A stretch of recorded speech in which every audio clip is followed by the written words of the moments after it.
everybody? Christian Ballard, Ballard Sports Media. Do me a favor before we get started. Hit that thumbs up, hit that subscribe button. Really would appreciate it. It's time to get this taken care of. I don't want to do it because when I do this video, it's the last prediction video of the season. There's one game left.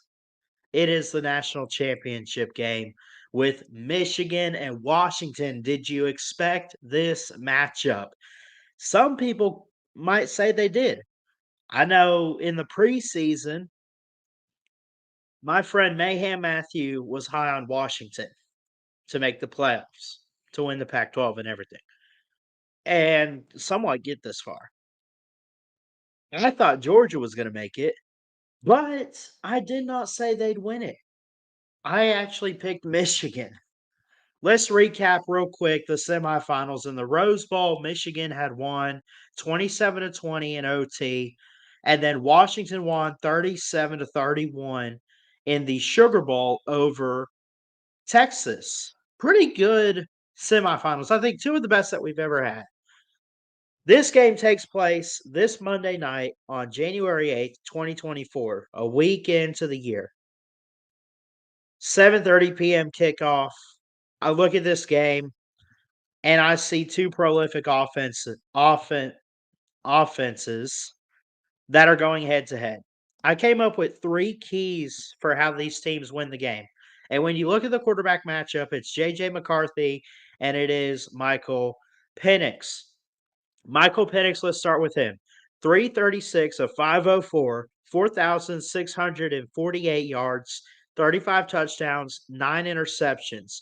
J.J. McCarthy is 230 of 314, 2,851 yards, 22 touchdowns, and 4 picks. So McCarthy has less picks, but also less touchdowns.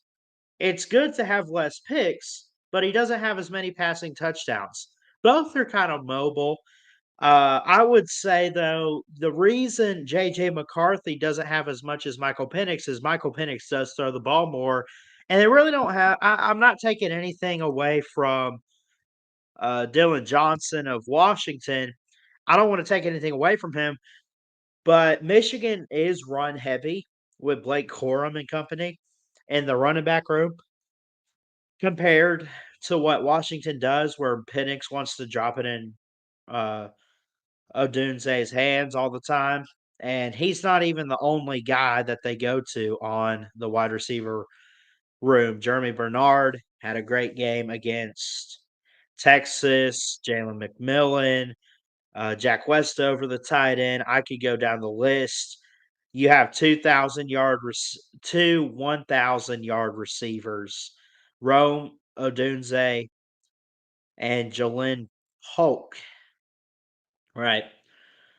13 touchdowns for Odunze, 9 for Polk, 4 for Jalen McMillan, 4 also for Jack Westover, the tight end. So you can obviously see that Washington has the wide receiving weapons for Michael Penix to throw to in this game.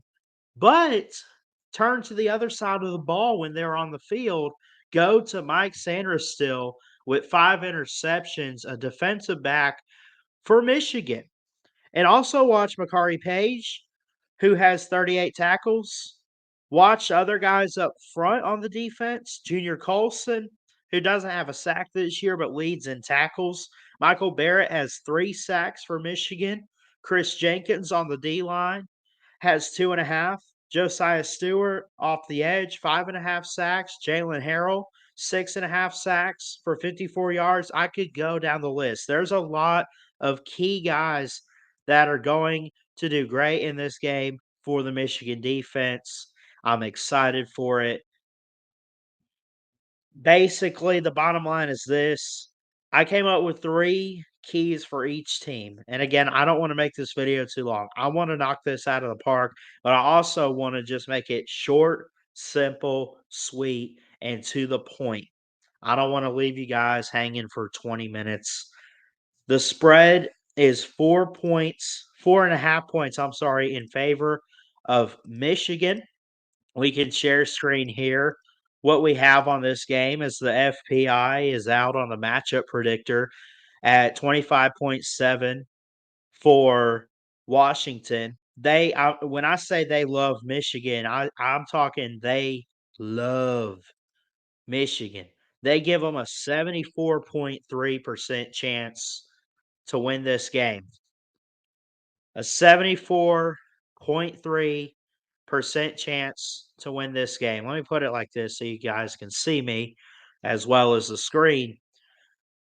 You look at Blake Corum, you look at Roman Wilson, those are going to be key guys for Michigan.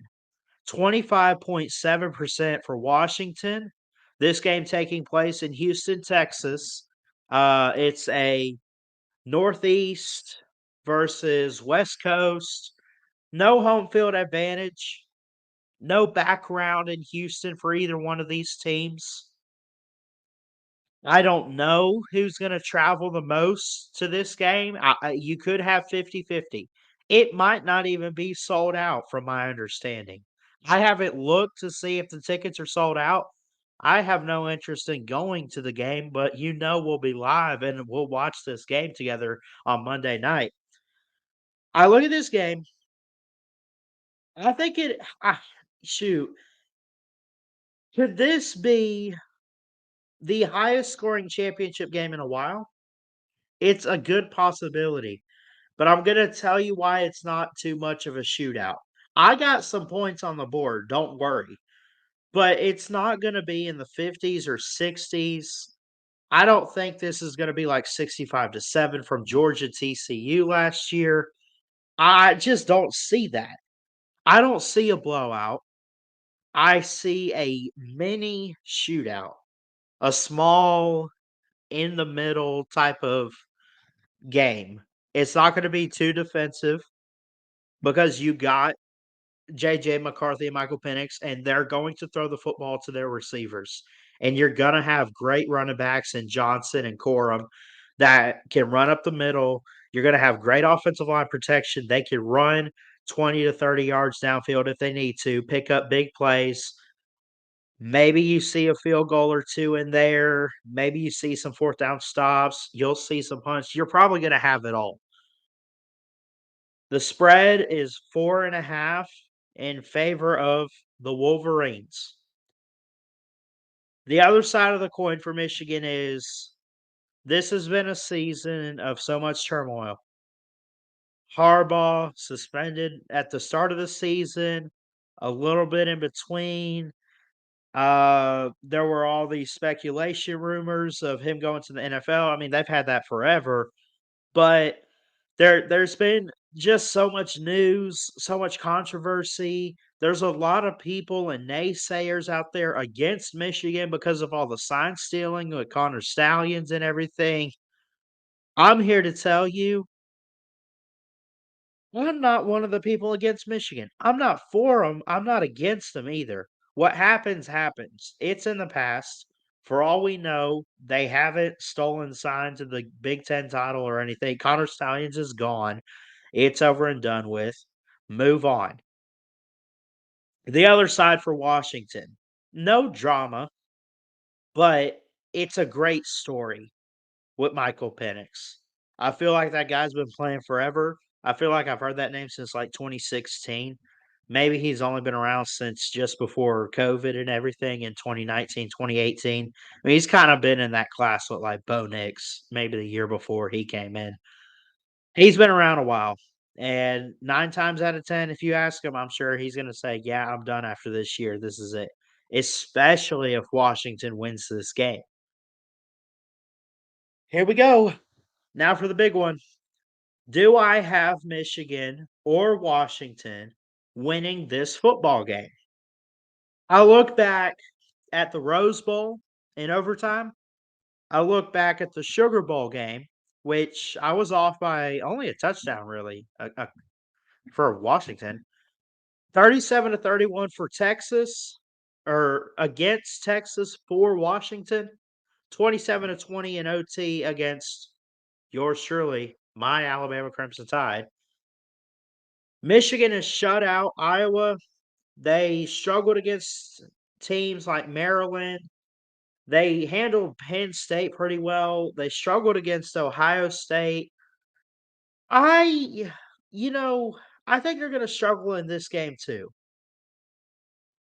Didn't say they were gonna lose. Did not say they were gonna lose. I said they're gonna struggle. Washington has struggled too. 3-point games. First off, they won by 6 in the Sugar Bowl with Texas.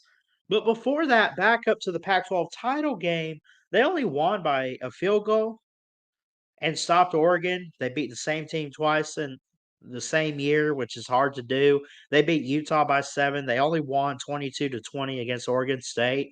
I mean, you won by a field goal against your rival in Washington State.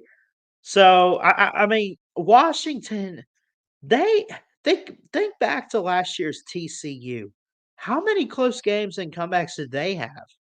Washington's kind of the same way. Not they weren't necessarily comebacks, maybe 1 or 2, but they were close games that maybe got out of hand a little bit.